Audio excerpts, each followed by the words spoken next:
Bacı qardaş elə bir boş vaxtları olanda yolda gedirik, həm söhbət olurlar. Qardaş bacıya deyir ki, bacı, niyə biz? Niyə bizim atamız yanımızda olmamalıdır? Bizim atamız yanımızda olsaydı tam həyat bizim üçün tam başqa cürə olardı. Düzdür, mən olan atası verdiyi sevgini də verə bilmirəm onlara. Ana sevgisini də verə bilmirəm. Mən sadəcə nənəyəm. Nənə sevgisini verirəm.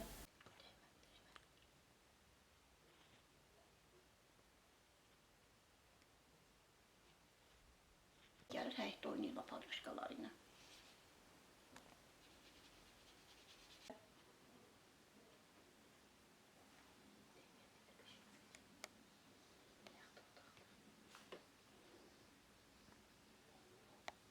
Artıq mənim oğlum Sadıqov Ələkbər İsrafiloğlu 2023-cü ildən deməli siyasi məhbusdur. 2023-cü il aprelin 1-dən məhbusluq həyatını yaşayır.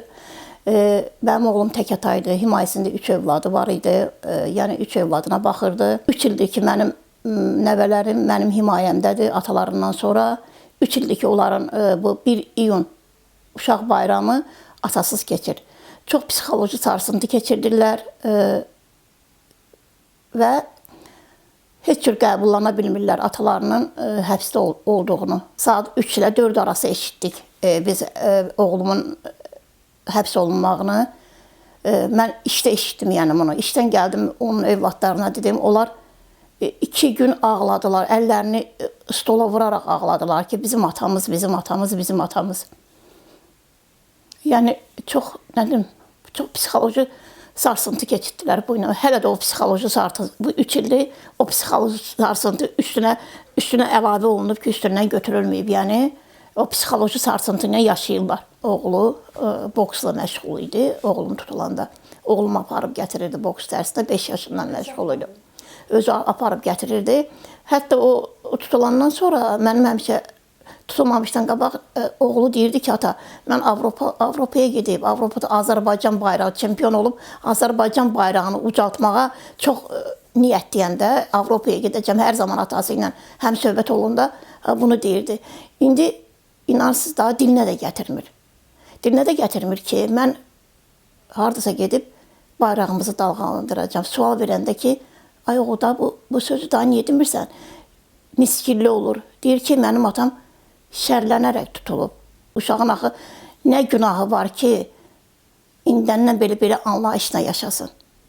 Evlatları gözəl oxuyurlar. 5-də 5-də həvəslə oxuyurlar ki, harasa nəyəsə qabul olsunlar, nəyəsə bir həkim olsunlar, bir müəllim olsun. Baxıram ki, ataları tutulandan sonra irəliləşdəyi, niskillənib və geriyə addımlarını görürəm, geriyə atırlar.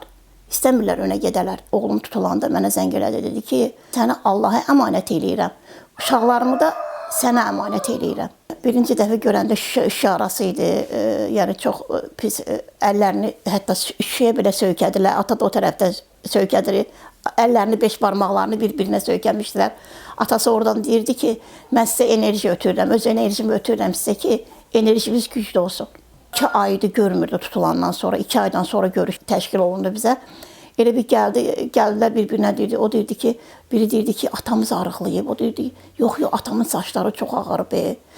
Bilmirəm, onu atlada biləcəklərmi? Oğlum hətta azadlıqdan çıxsa belə, azadlıqda olub yanlarına gəlsə belə, mən inanmıram ki, bu, necə deyim, bu illər 2023 aprelin 1-i bunların yadından çıxacaqmı, çıxmayacaqmı? Mən ona vəd verə bilmirəm də, yəni. 234.4.3-ü bunlar artıq, yenə də deyirəm, bunların əlində telefon var, ağılı telefon var. Qorxulu bir rəqəmdir uşaq üçün. Hətta tutulan ildə, tutulan tarix də qorxulu bir rəqəmdir. Mənim oğlumu cəzalandırılmır. Cəzanı hal-hazırda onun evlatları çəkir. Ən böyük stresi, depresiyanı uşaqlar yaşayır hal-hazırda. Mənim dərmanlarım, uşaqlarının yiyəcəyi, içəcəyi, təhsili, hamısı oğlumdan asılı idi. İndi onlar hamısı kəsilib. 393 manatla mənim əmək pensiyam var. Bir də Allah razı olsun cəmiyyən o yaxşılıq edən insanlar, yardımsevərlərdən. Yardımlarını bizdən əsirgəmirlər.